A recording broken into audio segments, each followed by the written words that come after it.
This is Harry Marble, CBS, London, July 29th, 1588. Somewhere in the English Channel at this moment, under cover of darkness, Sir Francis Drake and the English fleet stand face to face with the Spanish Armada. The decisive battle between Elizabeth of England and Philip of Spain, the battle which will decide the fate of Europe, the fate of the world for 1,000 years, is about to be fought. Before another day is done, we will know whether or not the sun will rise again. July 29th, 1588. CBS is there. Sir Francis Drake faces the Spanish Armada. Alone, her fleet at bay in the English Channel, Britain girds to meet invasion. CBS asks you to imagine that our microphones are there sharing one of England's finest hours. All things are as they were then, except for one thing. CBS is there. This broadcast, the fifth of a special summer series produced and directed for Columbia by Robert Louis Cheon, is based on authentic historical fact and quotation.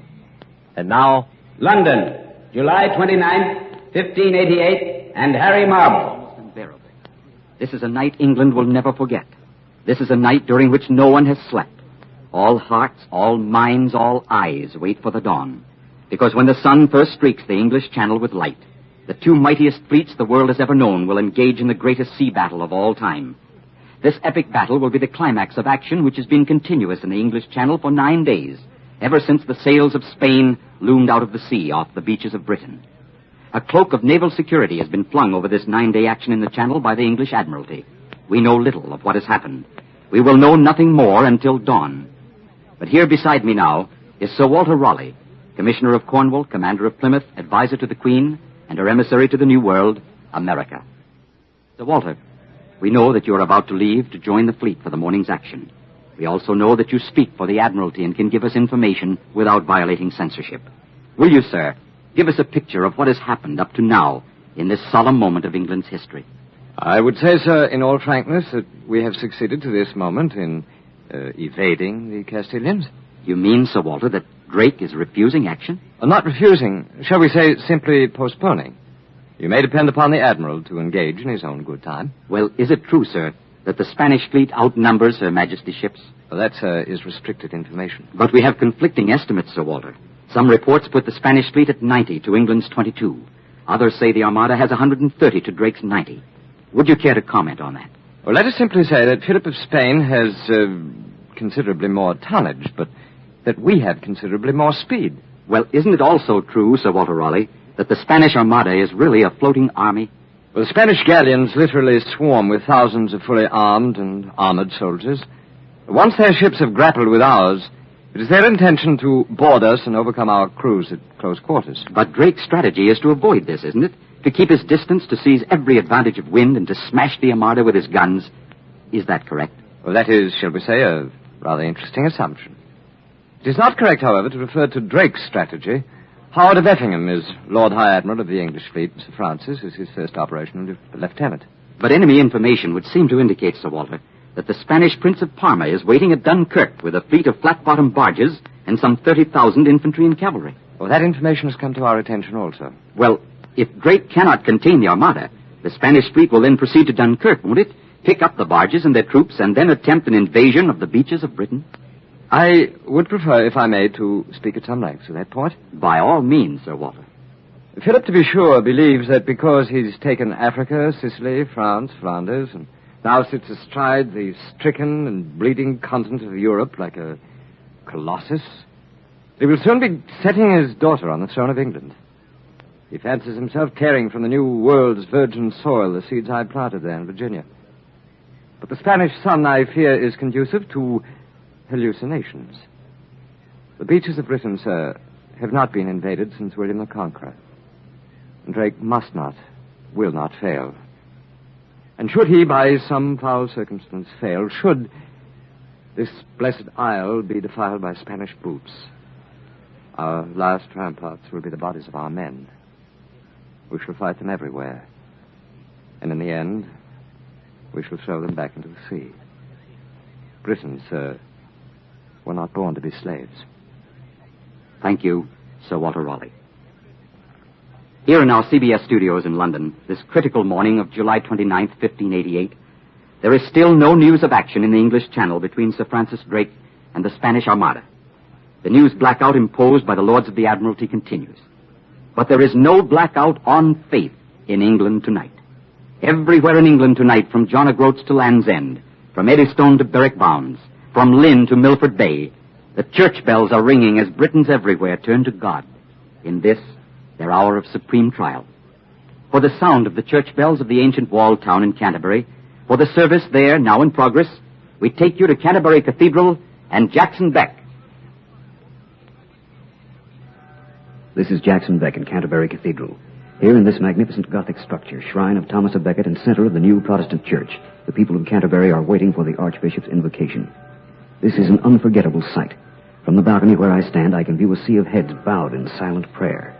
The great waxen tapers throw their eerie, flickering yellow light over the supplicants and send weird, dancing shadows high into the vaulted ceilings of this old, hallowed edifice.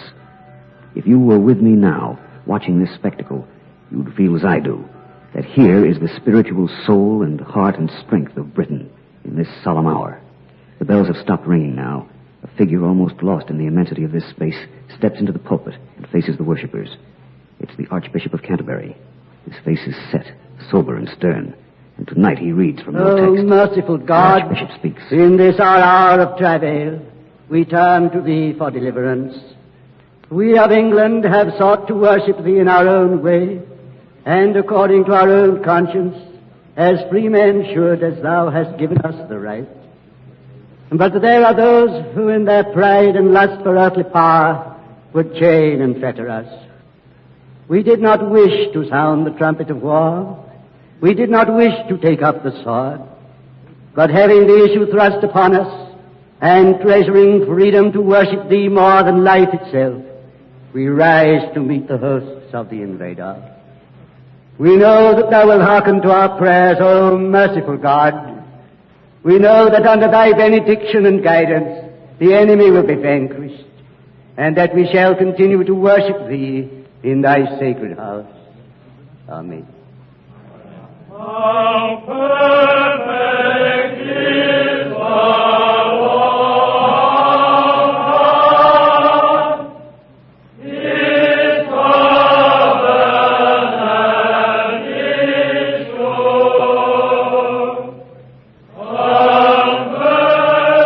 The Archbishop of Canterbury has concluded his invocation.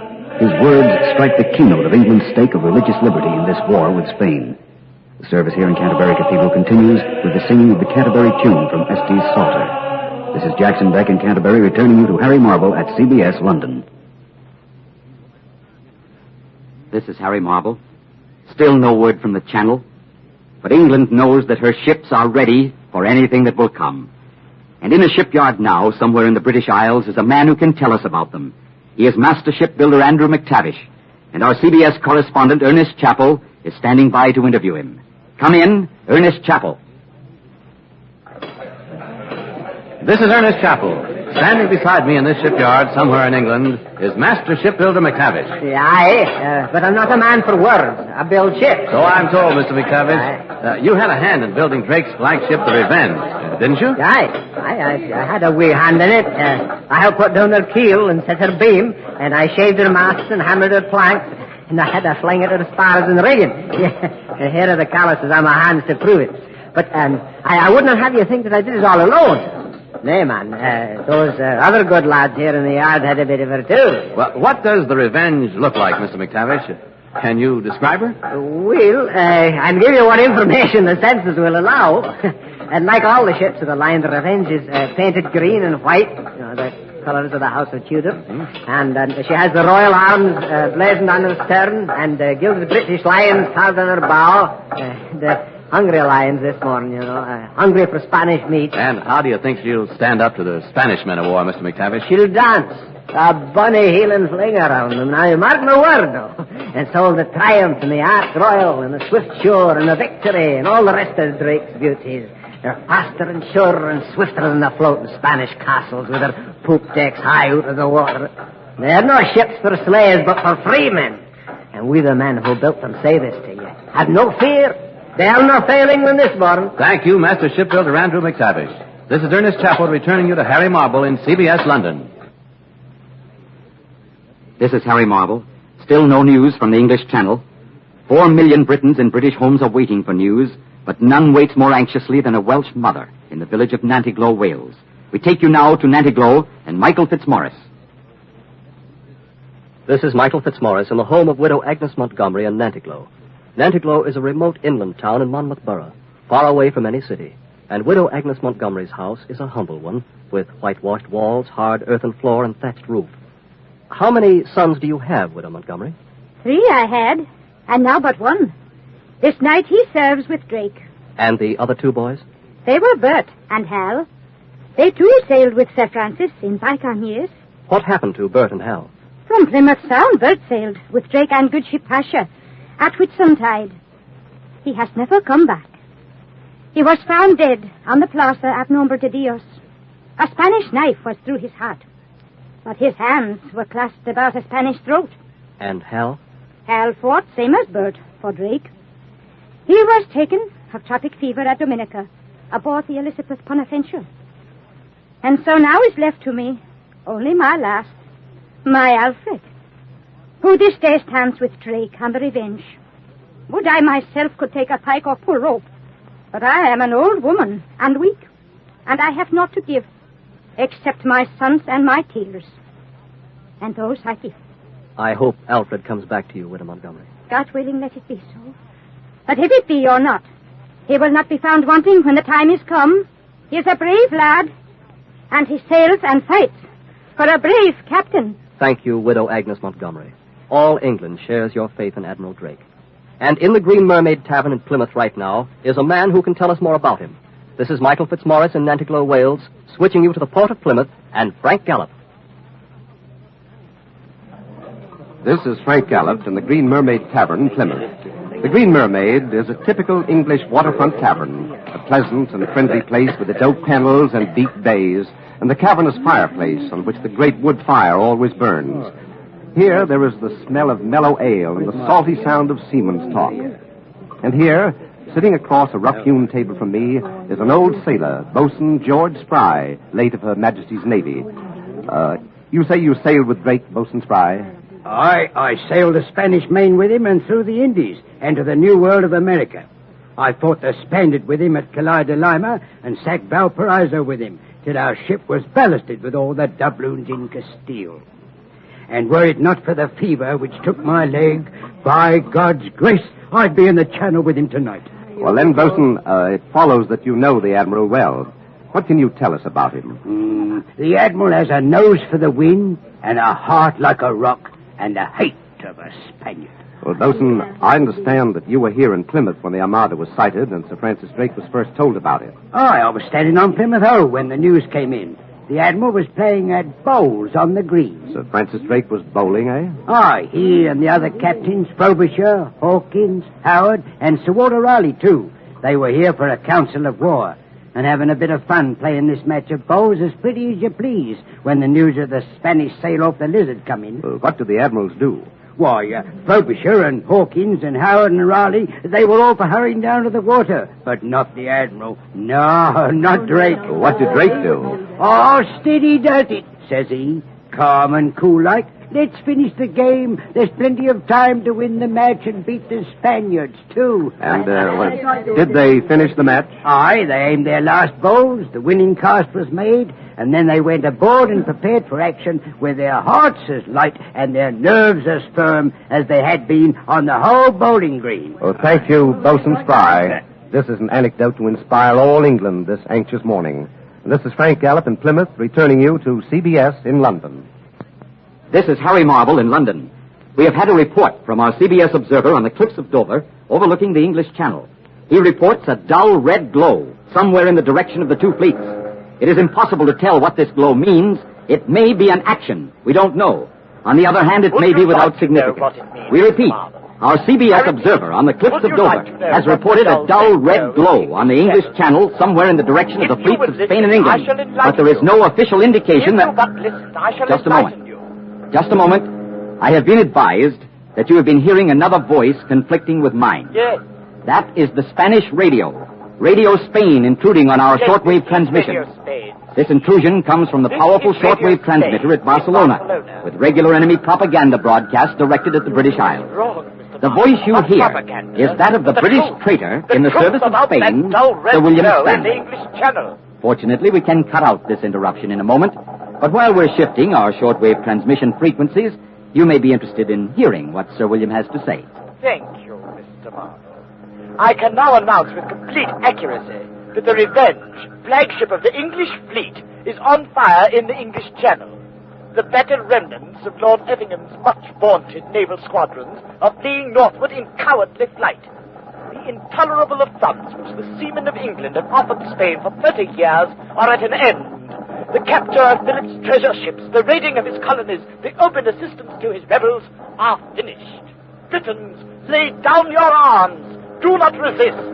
In your very midst we have many friends. Yes, friends, Englishmen who will welcome us with open arms. Surrender and renounce heresy, and Philip II in his kingly mercy will be disposed to treat you with charity. If you insist upon reckless, mad intransigence, his regal patience will be exhausted. Your queen will be publicly beheaded. Shiploads of scourgers will be sent to scour your backs. All adults will be either killed or enslaved. Thousands of Spanish wet nurses will arrive to suckle your orphaned infants. That is the mean... This is Harry Marble, CBS, London. We have now succeeded in clearing up the Spanish interruption. The British Admiralty has asked us to declare unequivocally that there is absolutely no confirmation to the report which Sir William Stanley, the British traitor, just gave you. The report is just another clever enemy propaganda trick by the Spanish to cause confusion and dismay in the ranks of England's defenders. As far as we here in CBS London are concerned, there is still no news of any action whatsoever in the English Channel. And now, after this unexpected delay, CBS, with royal permission and in cooperation with the British Broadcasting Corporation, takes you to a military camp somewhere in England where Her Majesty Queen Elizabeth, on this fateful morning of July 29th, 1588, is about to address her people over a national hookup of the BBC. The next voice you hear will be that of Bud Collyer, our CBS correspondent on the scene. Go ahead, Bud Collyer. This is Bud Collyer. I'm standing on the balcony of a castle, which is the headquarters of this rallying point of the British Home Guard. The Queen is expected momentarily. A flourish of trumpets will announce her appearance. She will come out on this balcony and speak to all England via the BBC microphones, but the great crowd below will also hear her voice through loudspeakers spread around the grounds. On those grounds now are thousands of the Queen's men in cassocks of pale blue, Kentish and Yorkshire broadcloth, and buckskin jerkins and canvas doublets, their helmets glinting in the light of the sun. It's the Queen, Queen Bess Gloriana. She's just come out on the balcony. The Lord of the Castle is with her, also her Secretary of State, Lord Walsingham. The crowd has seen her. They're cheering. Listen to that ovation.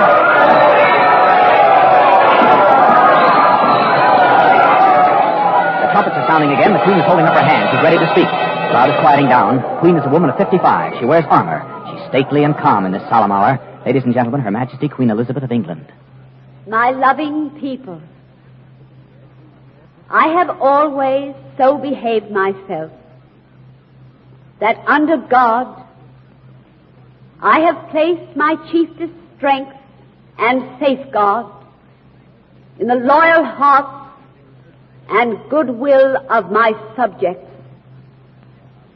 And therefore I am come amongst you, as you see, being resolved in the midst and heat of battle to live and die amongst you all, to lay down for my God, my kingdom, and my people, my honor and my blood, even in the dust.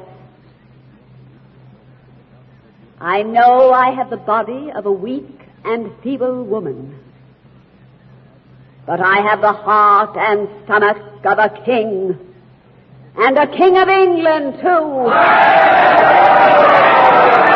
And think it foul scorn that Parma or Spain or any prince of Europe should dare to invade the borders of my realm, to which, rather than any dishonor shall grow by me, I myself will take up arms.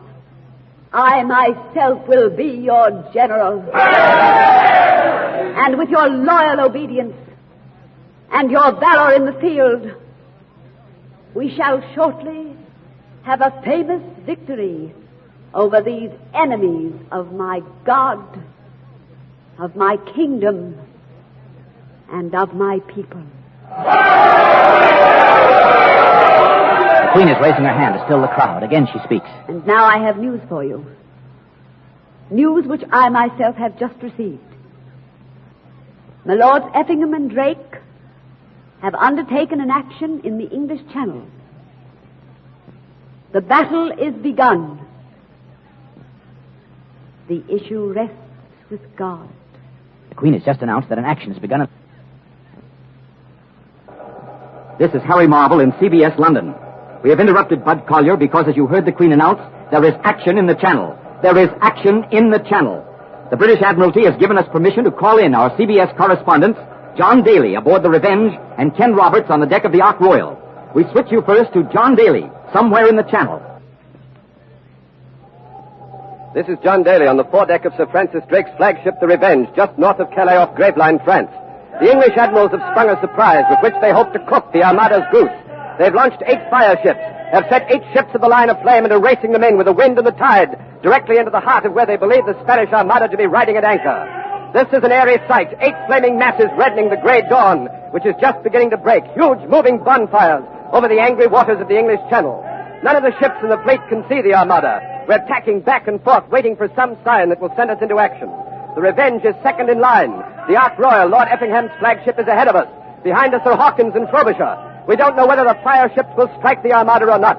The Channel tides are tricky. The wind may change. It's a desperate gamble. But the English admirals, already outnumbered by the Spaniards, have sacrificed, thrown away, written off as total losses, 8 men of war now heading for flaming destruction. The Armada is presumed to be anchored to windward of the British fleet. For at dusk yesterday, both fleets were at anchor, and it was not believed that there would be any action until dawn. But Drake, Effingham, Frobisher, Hawkins, these 4 leaders of Her Majesty's squadrons, have suddenly thrown this flaming challenge, this gauge, right at the feet of the Spaniards. The question is, what is happening to the enemy Armada? We ought to know soon. It's getting lighter now, and the first rays of the sun are streaking the horizon.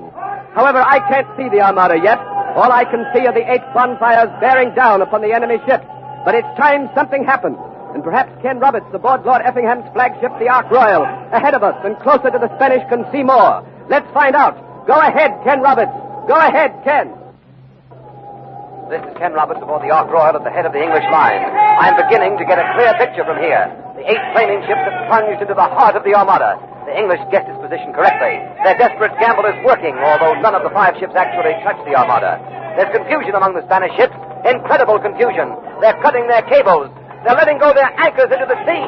The ships without cable or anchor are at the mercy of the tide. The great fleet is being swept out to sea, galleon crashing into galleon through a tangle of riding cables. And here we go after them. The Ark Royal, the ship I'm on. Effingham, Lord High Admiral of the British fleet, is showing the way with his squadron. And behind us in hot pursuit come Drake, Hawkins, and Frobisher at the head of their squadrons, racing in a single battle line behind us. There's the Revenge, the Nonpareil, the Hope, the Swifter, the Aid. That trumpet call you hear comes from the San Martin, flagship of the Duke of Sidonia. He's trying to rally the Spanish galleons. He's trying desperately to stop their flight, to bring them back in formation into that powerful battering ram of a horn crescent which the Spanish favor. You've got to give the Spaniards credit. They're trying to recover from their surprise. They're trying to rally. They're game. They're turning. They're going to stand and fight. But we're sailing head on. We'll be within gunshot in a few... No, we're turning. We're turning aside. Lord Effingham is dropping out to... Yes, there's a crippled Spanish galleon damaged in the fight of the Armada. It's drifting this way. Effingham is diverting his attention from the main objective. He can't resist the fate of the crippled Spanish galleon. But Drake and the Revenge behind us. Drake is going straight on. He's practically taken command. Hawkins and Frobisher are following him. From now on, the main action is with Drake. Drake! It's all Drake! Back to John Daly. This is John Daly aboard the Revenge, and the hour for which Sir Francis Drake was born has come. We're moving straight in for the Armada, barely 100 yards away. The Spanish are firing on us, and their shot is screaming across our decks. They've got a hit, and another. They're doing damage. The wounded are screaming with pain. The men are calling for the ship's surgeon. They're trying to clear away the splintered rigging.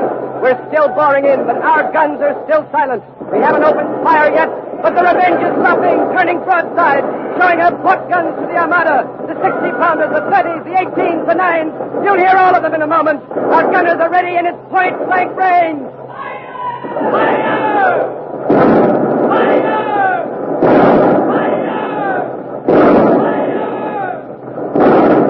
We're out of range, but behind us the ships of Drake's squadron following our lead are pouring broadside after broadside into the San Martin, the San Sebastian, the San Matthias, and Maria de la Rosa.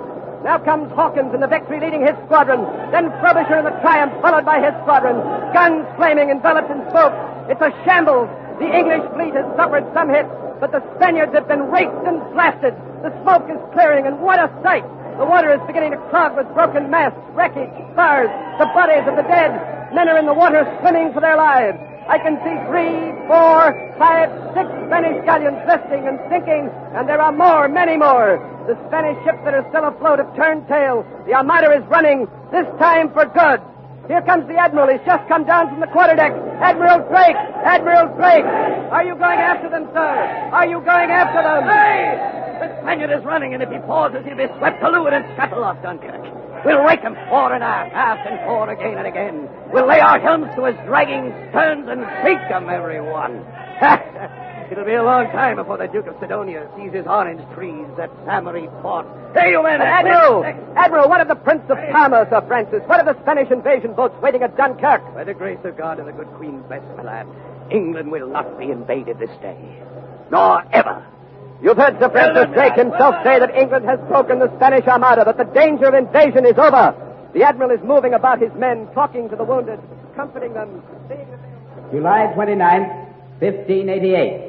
Sir Francis Drake defeats the Spanish Armada, and England lives on. You have been listening to CBS Is There, the fifth in a special summer series of broadcasts of famous events. Next week, March 6, 1836, the defense of the Alamo. CBS Is There. CBS Is There is produced and directed for Columbia by Robert Ewart Sheon. Tonight's broadcast was written by Max Ehrlich. This is CBS, the Columbia Broadcasting System.